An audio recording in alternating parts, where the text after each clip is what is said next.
Hey everybody, Josh the RV Nerd of Bish's RV down here at Alliance today, and before you ask the question, no, I didn't go to Bosley. This is all natural. Moving on from there, dusting off and getting you some updated footage on the 40V13 Valor. And no pun intended necessarily here, this Valor is the toy hauler that changed my paradigm on fifth wheel toy haulers. I've never personally been a big toy hauler fan, and this is one of the first RVs that really demonstrated to me how they could be more than just a toy hauler.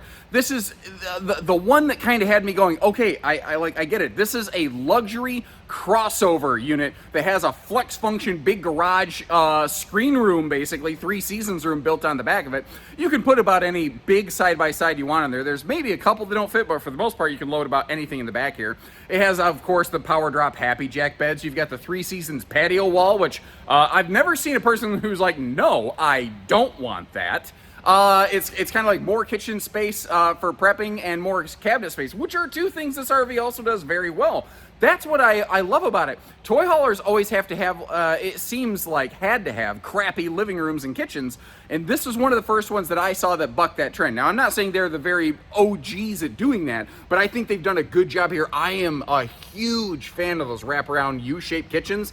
They provide so much prep space and storage without you having to truck around the RV left, right, and center, and the entertainment and living space in this RV does not suck. You're facing straight on the entertainment center, boardwalk, and park place, and that's a big old smart TV. Same thing in the garage, same thing up in the bedroom. Also up in the bedroom and the garage, washer dryer hookups. They give you 2 places, so double your flavor, double your fun. You can do whatever you want with it. They're also one of the first ones I saw that, maybe not the first, but the first ones I saw that built on an air compressor and really went after as many 12-volt smart, not smart appliances like technology, but smart use of 12-volt appliances wherever they could. And were one of the first to put a pretty decent factory solar package on there, and continuing to do that today. Got a bunch of other updates and upgrades. Stay tuned. I think you're going to like what you see, but no RV's perfect. Let me know where you think they nailed it and where you think they failed it. And I'm going to get you back here later to get more in-depth info and detail on this garage space. But I thought with the rear patio and the garage is kind of an important part of a toy hauler, we would take a quick peek back here. This is a 13-foot garage from the back of the dovetail to the front end of this sucker, by the way. So that does leave plenty of room for a lot of things. Again, you do have that extra loft bed up top there that could be used just as storage. Now, there's not much up there. It's just a little mattress like you'd find on the Happy Jack bed, and then around the corner, like right behind that TV, there is a set of household outlets. But other than that, there's really nothing else up there. Again, you've got the half bath. We'll get you a better look at that in a few minutes, as well as the washer-dryer hookups back here in the garage, and then a second set up in the living room. All that's, I think, really important, and we're going to come back and look at that in more detail. But this is the part of this RV that has always kind of captivated me. Like, toy haulers for the longest time, they felt like really gritty and rugged and utilitarian, and they were made to look like barbed wire and blowtorches and motocross, brother. Well, that's not what everyone is necessarily looking for, I think, and that's where I think the concept of these luxury fifth wheel crossovers kind of came into being. Now, this is a triple seat recliner. The middle seat is actually a little bit bigger, and it's got both household and USB outlets built right into that armrest, but you can always flip that sucker right up. And ladies and gentlemen, you don't necessarily even need to open the height of bed. That is a full-on napping couch. So when Uncle Gary gets kicked out after getting into an argument with Aunt Rita, that's a handy little spot you can plop into. The middle section is a manual ripcord recliner. The 2 end sections are power recline incline. Also, if I'm not mistaken, there is a little Legend of Zelda hidden cup holder storage on the end here, because otherwise, if you're like me, I always like to have something to drink nearby. Anything, whether it's a traditional or Long Island variety iced tea, I like to have a drink nearby. And without a cup holder, it can be a bit problematic at times. Now, you may notice, look at the slide flooring. It is floor flush. It is carpetless, so there's no annoying toe stubber. And the whole living room in here looks and feels nice and big, because this does ride on their 101-inch wide-body chassis to give you that extra space you really want and need. Now, they have a 40,500 BTU total air conditioning system, and that is composed of basically 3 standalone separated air conditioning units up top. and you can run all 3 airs on 50 amp because they're like a power saver kind of air system. If I'm not mistaken, I think you can even run 2 of those on just 30 amps. Of course, you can also get the optional 6,000 watt NPS inverter generator that you'll see in the front of this thing when we hop outside, and run anything you want all the live long day as long as you got fuel to fuel it. I guess I should have thought about those words before it came out of my mouth. The wiring in this RV, as that little sticker there is indicating for us, is all color-coded. They call it smart wire, but I've always noticed RV manufacturers who do color-code all of their wiring, they tend to have more accuracy in their production kind of work, as well as, so that means fewer warranty needs, and that means faster resolutions, because like the purple wire is only the purple wire. There's no mistaking where it goes. I think that's also kind of handy, considering that, like, what is it like? What's the percentage of men in North America that have some level of color blindness? Like, making things easier to spot, I think, is much, much simpler for everybody. I love this kitchen arrangement over here. I love these wraparound kitchens. Now, I'm sitting all the way in the left-hand theater seat right now. Give me a second, and I'm going to scoot over to the right so that you can see that everybody really has a good view of the entertainment center. But, this it doesn't have a traditional dining space. It's kind of like a double sofa. So if it is mostly just the 2 of you, you do have this handy little flip-up bar with a couple stools right there. So when it is time to grab a bite, you can see they are dinner plate size. Now, I'm not saying I would just flat lean against that sucker right there. But the fact is, if you do want to sit down and grab a bite, you do have a quick spot. Now, if I'm over here all the way in the right-hand theater seat, by default, there's nothing in my way. Obviously, if somebody is sitting at those stools, then they could be body blocking the entertainment center. The good news is you have 4 other spots to park your butt that everybody can kind of enjoy here. So I don't really think the entertainment center is blocked at all, and you'll see in a few minutes that TV can pivot around for easy viewing as well. Another thing that I think is kind of cool is they're using a really, really aggressive glass tint on this. You can technically kind of see through it a little bit, but it's not bad. I know some people don't like to see the clutter in their cabinets. I think for the most part, I don't think you're going to, because the moment I back up at all, it just totally blacks out. You have to be standing right on top of it for that to become an issue. Now, these wraparound U-shaped kitchens, personally, I love them.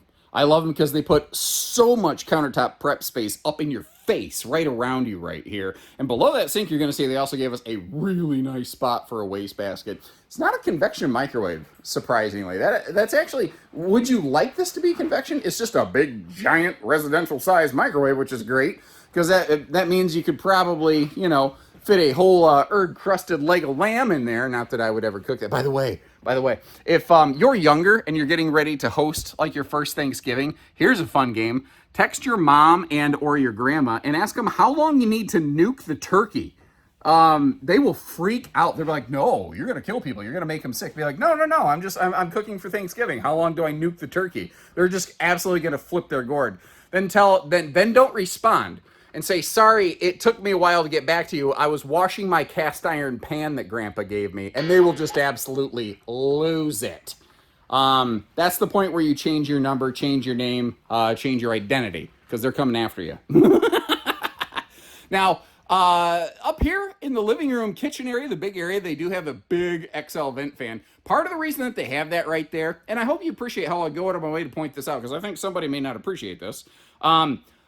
Since the stovetop is in the middle of the RV, it's not mounted against the sidewall. What that means is it does not have an actual direct exhaust outlet stovetop vent hood.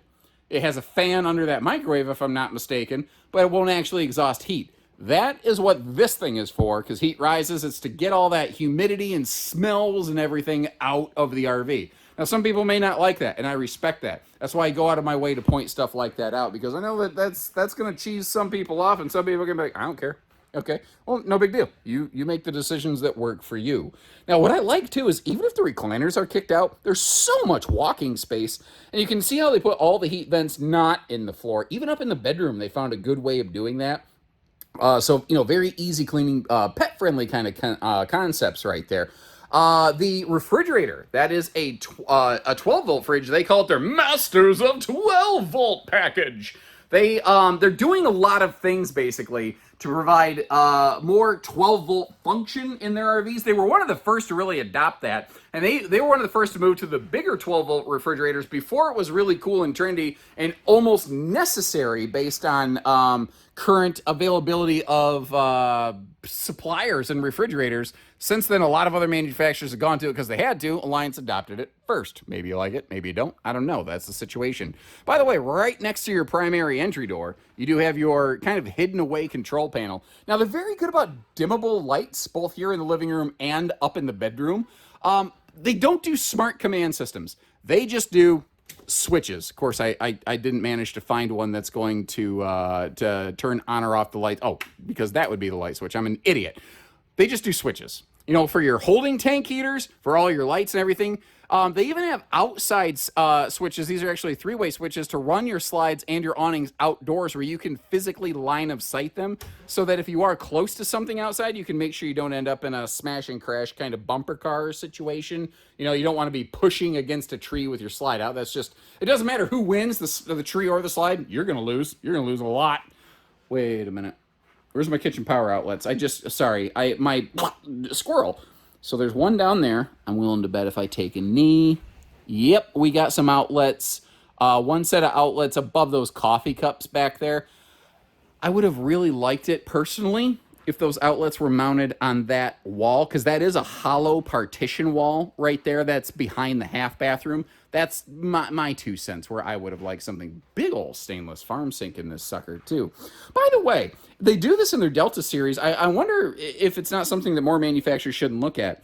The Delta series off-centers the drain to the right or left side, so that if you want a like water wash soap basin and then a rinse area, it is more easily drained here. What would you think if they did that versus the center drain in that farm sink? I kind of think that I would sort of be on board with that myself. This is one of the very few models where you don't have any sort of like hidden storage behind the fireplace, because you on the face of the slide from the outside, they do stuff with it. So that is just an electric space heater. Now the TV is, you're just staring straight at it. It's like Maxell tapes. There's no neck wrecking going on here. But again, if you feel like laying with your head down by the refrigerator and taking a bit of a daytime snooze, well, it's very easy to do because that TV can pivot around to face you, which is nice. There's some deep storage over the top of that. They made it as deep as the slide. So you might want a 2-step stool to get up there. I wouldn't recommend using the folding step stools that come with this. That seems dangerous. But there's a lot of storage up there. Good for like a crock pot or like an air fryer that maybe you bust out when you need it. You know, you don't just eat up all your counter space all the time.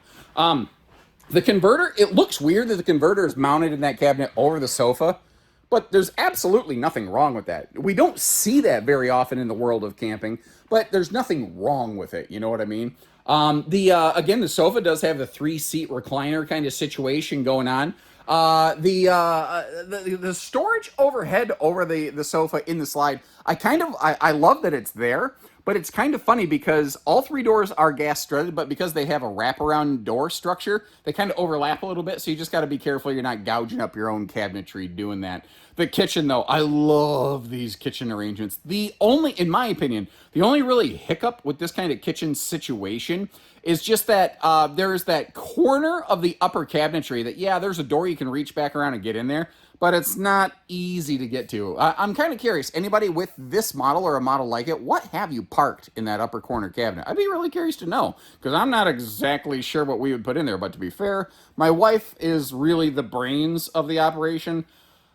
I mean, my wife is the looks and the brains of the operation. Frankly, I'm not even really sure what my purpose is in the operation at this point, so I just try to do my best to be as useful as possible. I'll like take out the garbage when she tells me, and try not to forget to take out the garbage when she tells me. I'm not always, the best at that. I'm wondering?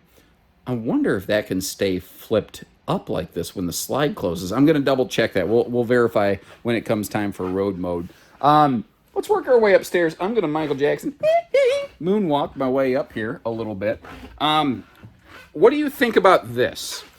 A lot of manufacturers who make these wide body designs have the dual entry bedrooms and bathrooms.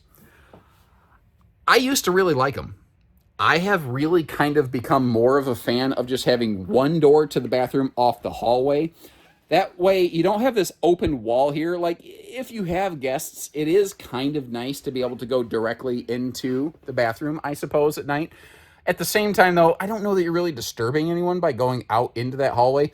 My 2 cents, I would rather this just be a hard wall, and maybe that could allow them even just a couple more towel hanging spaces in the bathroom. That's just the way I look at it. Now, cool thing, this is a soft close toilet, which is very handy if you're a late night clumsy goofball like me, and it is also fairly fluffy friendly. There's some really good space around there, and they actually put wastebasket space in this bathroom, which is excellent. Unfortunately, the camera angle gives you an amazing look at not just my forehead, well, my 5 head that's balding, but also the traditional male pattern baldness coming in on the back of my scalp. Because where it looks like I have hair on top of my head is basically just a joke. It's not really a thing that's happening. Working our way up here, that is some serious Lipitor storage, but you haven't really seen towel storage. Remember in the living room, that cabinet above the sofa, how there was like a dead pocket in it? Take a look at this.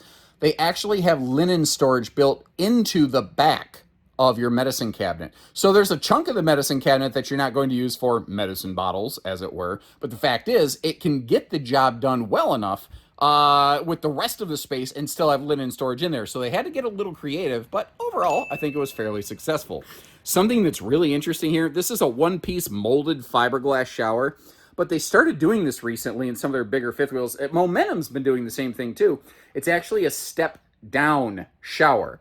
And this is something that the RV industry has had the capability of doing for a while, but hasn't really done to date. And it creates just amazing headroom in that shower. The one caution I'll give you is it does mean that you are stepping up to get out of the shower.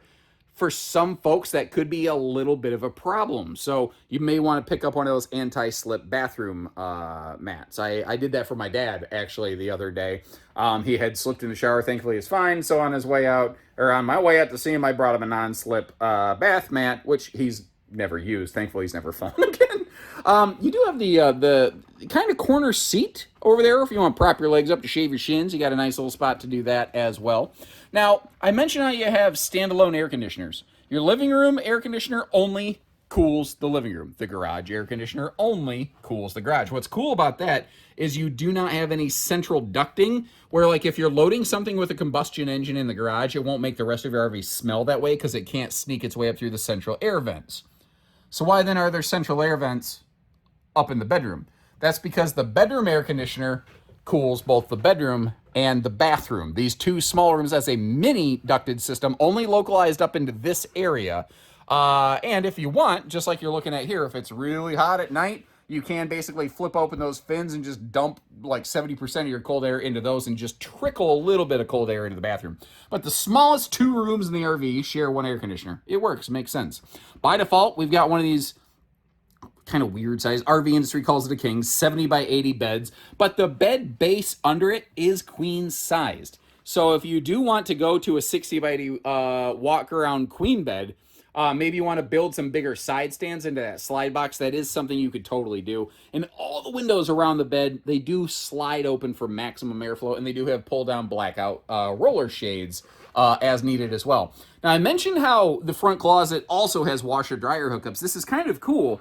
So by default, what you have here is a double-decker storage solution, but you see those power outlets down below there? If you want to, what you can do is you can build this, you could basically put in a washer and dryer down below and still maintain your hanging storage above, albeit a little bit short in height, but some overhead hanging storage, or you could use this like a laundry folding space, or you could put your laundry in the garage, or you could do none of that. You can just do none of that. It's totally whatever works for you. I am getting distracted because I'm getting hungry and somebody just brought me lunch. So I'm going to wrap this up in a few minutes and go check that out. In the meantime, look in here under the bed. Again, the bed base is queen sized. So if you do want to change that sucker over, it'd be very easy to do that. The rest of it, I think, kind of speaks for itself. You just have a lot of front closet space. Although I really like how the left and right sides, they add some additional, what do I want to say? drawer space. They had some like 3 extra dresser drawers in there for, well, I mean, if we're being serious about this and no joking, Crocs, socks, and undies. That's something that they're doing here, I think, very, very nicely. Now, backing our way back into the garage, I gave you just a terribly brief look at this earlier and realized I have not yet circled back to do it. A lot of manufacturers are starting to lighten up their like garage floor coloring. I've seen some manufacturers start to go to a light gray on the toy hauler deck gate, so it's not quite so hot in the sun. I don't see that happening here yet. Maybe that's something that would happen. Is that something you would like to see? I don't know. There is the smart TV up here as well. So if you want a little separate garage entertainment, you got the perfect little place for it. You know, I said we were going to come back to the garage. I think I already kind of crushed most of it now that I think about it. I really like this. What is this called? Because this isn't E-Track, but this tie-down system, because there's like 4,700 different tie-down combinations you can have in this. So if you have 2 people loading stuff, you're not fighting for tie-down space. And the half bath over here is not the biggest I've ever seen. I can make it work. If a guy my size can make it work, I'm a little bit over 6 foot with a chicken nugget dad bod. I'm pretty sure you can make it work too. There's also a cool thing here.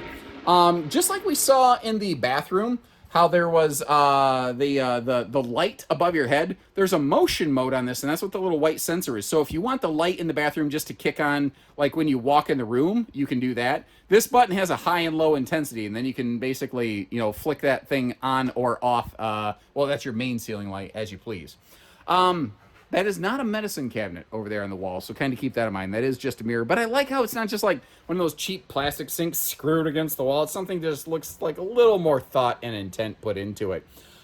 Swinging our way back around here, the power outlets. I like to point out those power outlets up there because a lot of manufacturers, when your top Happy Jack bed is down, there's nothing to like power someone's phone or anything. So this still provides a really good function for that. Now, depending on what you want to load in here, maybe you need a little more height. Maybe you need a little more width. These Happy Jack beds allow you to do whatever you want. And that's a pretty normal traditional system in the world of fifth wheel toy haulers. There's nothing necessarily earth-shattering and new there.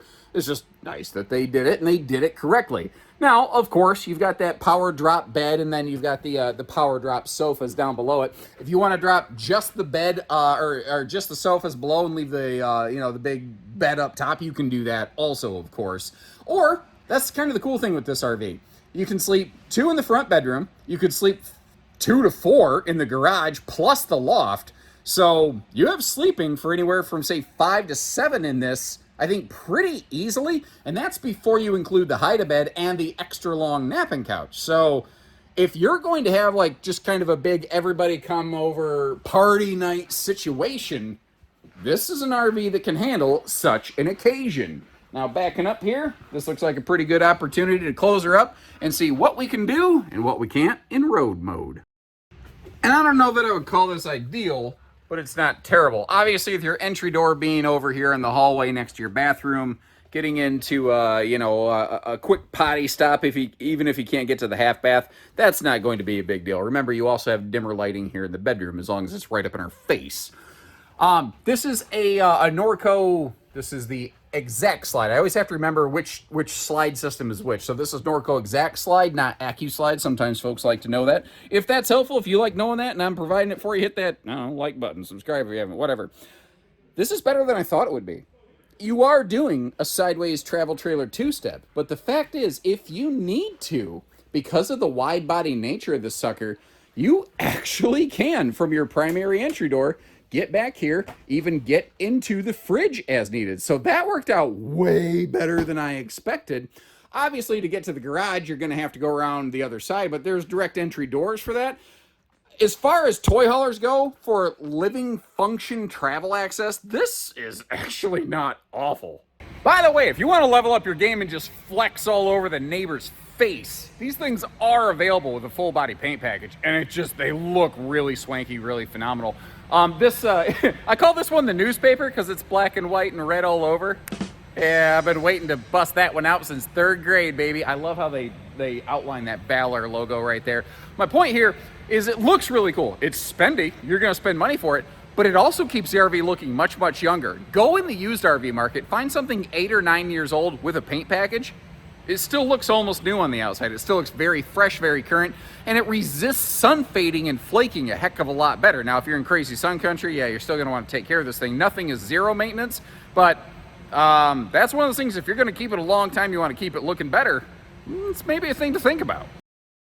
The thing is, to get all the nice big living room and kitchen and garage and bedroom and bathroom, this thing's a beast. It is a big rig, ladies and gentlemen. There is basically nothing small about this RV. The hitch weight is only about 3,000 pounds if you're picking up what I'm putting down. Anyway, what do you think of the new look of these? You know, it's been about every 2 years, Alliance will go through and kind of facelift different members of their lineup. I love the look of that. Now, what's interesting is you see that that triangular A that kind of defines Alliance. They call that, you know, it's the symbol for Delta. That's actually, that was going to be the original name for the Alliance Paradigm. It was going to be called Delta, and then recently here we got a travel trailer named Delta. So there you have it. Now, generator's optional on these, but it's an NPS 6000. If you're not familiar, basically it's built by a supplier called NPS, but it's built with Yamaha specs and plans. They finally quit trying to pretend that wasn't happening. Like, Yamaha used to get really annoyed when people would talk about that, but the fact is it's true. It even comes with a Yamaha owner's manual and key fob, and that's another thing that I really like about it. It provides clean inverted power to, you know, your entire RV. You can run anything in the RV off that sucker. I believe it even has a pull start, and again, that remote key fob. So if you're laying in bed at night and you lose power, you can just grab your key fob. You don't even got to put on pants. You don't got to get out of bed. You can fire the RV back up and deal with it in the morning, you know. Now, what we're looking at here is their what do they call, off the grid OTG package, where we've got dual, oh God, there's a table behind me. I just ran into that sucker. I about went backside over tea kettle. That would have been funny. Live from New York, it's Saturday night. But up on the roof, there are dual 320 watt solar panels. And you saw that, you know, lithium phosphate battery down there in the front compartment.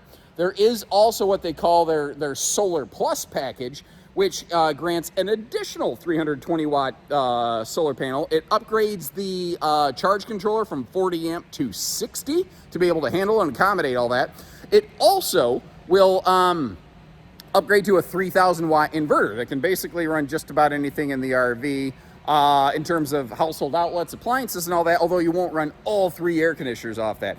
If you're going to be doing extended off-grid air conditioner use, you really need to be looking at a generator. That really is the solution. Something that's fantastic on this model, though, it's a single sewer outlet RV. Considering you've got a half bath in the back, a kitchen in the middle, and your bathroom for the front bedroom all the way up front, I think that is an absolutely phenomenal thing that they accomplished there. Not something I necessarily expected. I would not have been surprised if this would have had a second sewer outlet, but it doesn't, and that is nice. What it does have, though, these are your individual water shutoff valves. If you notice, it's just very clearly listed.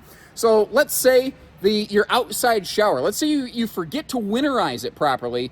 You have separate inputs for hot and cold water that you can turn on and off as needed. So if you're going on your first camping trip, and you realize, oh crap, we forgot to winterize the outside shower and the shower head busted, now it's leaking, you can shut that off and maintain use of everything else in your RV, which I think that is a pretty cool differentiating factor. Now, some other manufacturers have started doing that, but that's one of those things that Alliance got a lot of input from actual owners that said, man, that would be really, really handy. Now, if you remember in the Delta series, they started including buttons in their pass-through compartment for things like slides and awnings. They're doing that here too. So those 2 black boxes on top, those can actually operate your 2, you know, poop side of the camper slide outs. The rack and pinion lower deck living room slide, as well as the cable driven, well, not driven, cable pull system upper slide. That is not a Schwintek. That is, I believe that's the Norco, which one is that? Exec slide, not Accu slide, because there's 2 different Norco cable slide systems. If you'd like to learn a little bit more about those, I have a totally separate video on how cable slides kind of work, because you look at it, you're like, how does a cable push a slide? It doesn't. It just obviously doesn't. Now, this I thought was interesting, and I actually think it's a little bit of a miss. those are 40-pound propane bottle-sized baggage doors, but where they put the mount on the chassis, they only allow for 30-pound propane bottles. So that's one of those things that I personally feel could be done a little bit differently. Now, you've got a MORryde shock dampening suspension package down on your running gear. Up here in the pin box, though, you do have that Kurt Rotoflex shock dampening pin box. Did I say pin box? You have shock dampening MORryde shackles by the tires, and you have a Rotoflex pin box on the front. I've got some family health things happening at home right now, and I'm not looking for specific sympathy or anything like that, but basically I've got some family health situations going on that are sort of eating into the back of my mind constantly as I go through this today. So I've been a little more disjointed than normal. I do apologize for that. I try not to make my problems anybody else's problems, but sometimes the one spills over into the other, you know. Kind of like we saw the slide controls over here.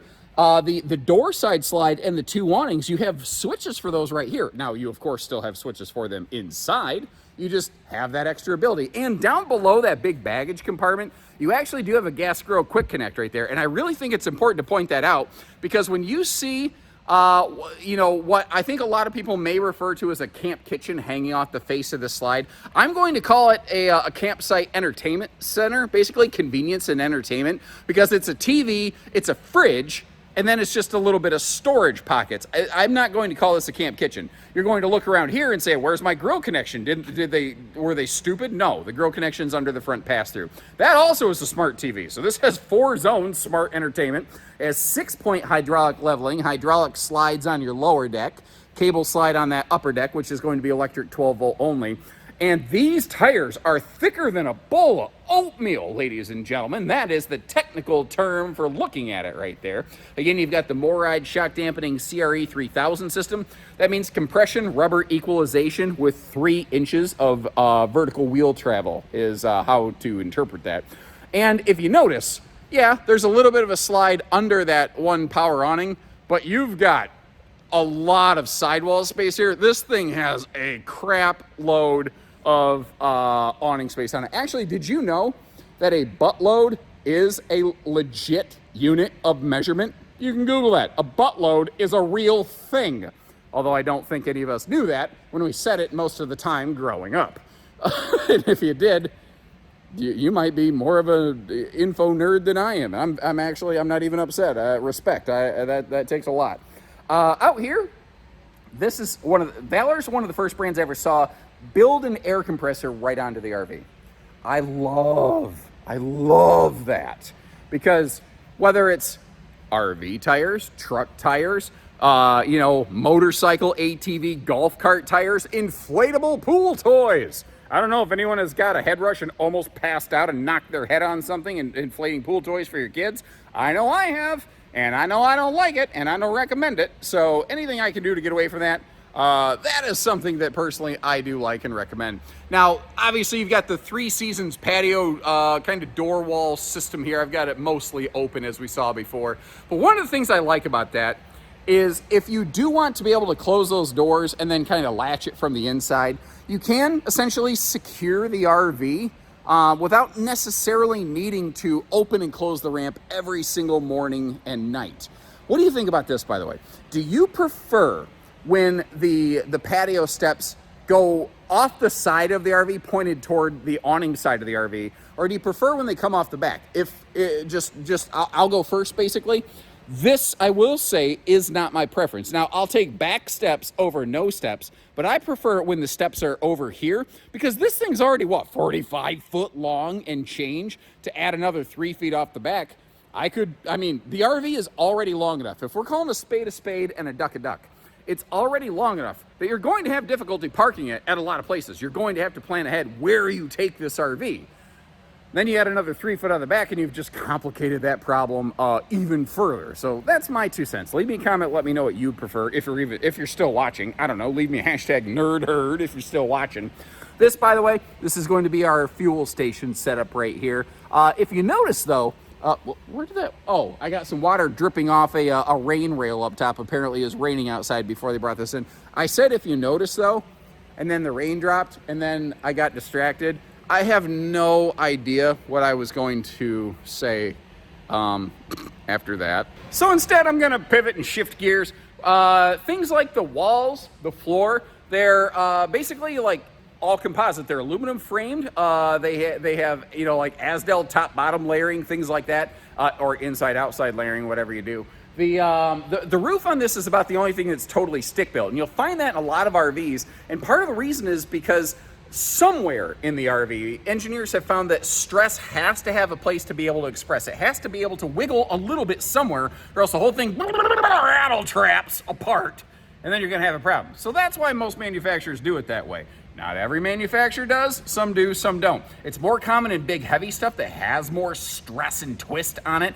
It's maybe a little, like sometimes you say, well, I saw my buddy had this little ultralight that was laminated on all 6 sides of the RV. Yes, a smaller, lighter RV with less twist and stress can probably get away with it. Something big like this with a 20,000 GVW, probably not a good idea. So what do you think, everybody? How'd they do on this one? Where could they improve it a little bit? And what is one thing they absolutely should not change? What's your favorite part of this RV? For me, it really is the kitchen living room arrangement on this one. Frankly, I don't know that I'd be upset if they made this fifth wheel just without a garage. What would you say, by the way, if they just made this with just a patio on the back, but not a full-on garage? Is that something you'd be interested in? I'd be kind of curious. It doesn't seem like it'd be impossible to do in the Paradigm series, which is basically just a Valor without a garage. Is the market missing the mark on non-toy hauler patio things? I'd love to know what you think about that. If you'd like to see one of those, I have a video of that, of Brinkley doing that. But I wonder if we're not on the cusp of that happening more. Neither here nor there. Back to this RV. Take a look in the video description. I've got a few other Valors down there. You could check out maybe some Momentums, and some other big fancy pants haulers, as well as an Alliance factory tour, and of course links to check pricing and availability on one of these big bad boys here. So when you're ready, we are ready. And until then, take care, stay safe, have fun. Thanks for watching, everyone.